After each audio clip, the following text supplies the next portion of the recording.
మరణాలు అన్నింటిలోకెల్లా నీచాతి నీచమైన మరణం ఏంటంటే శిలువ మరణం. నీచాతి నీచం. ఎవరికి శిలువ మరణం విధిస్తారు అంటే దేశద్రోహులకు విధించేటువంటి మరణశిక్ష శిలువ మరణ శిక్ష. అలాంటి శిలువ మరణ శిక్షను ఆయన పొందాడు. పుట్టుక విషయంలో అయితే ఎవరు కూడా పశువుల పాకలో పుట్టాలని కోరుకోరు, కానీ ఆయన పశువుల పాకలో పుట్టాడు, అంతగా తగ్గించుకున్నాడు.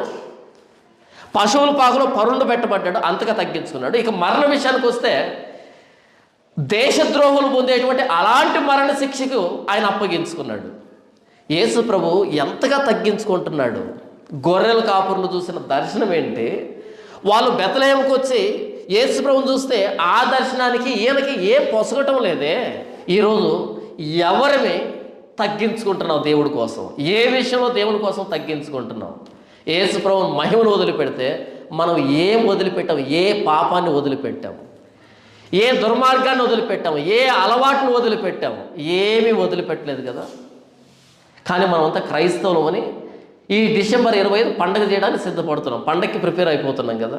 ఏం వదిలిపెట్టామని మనం?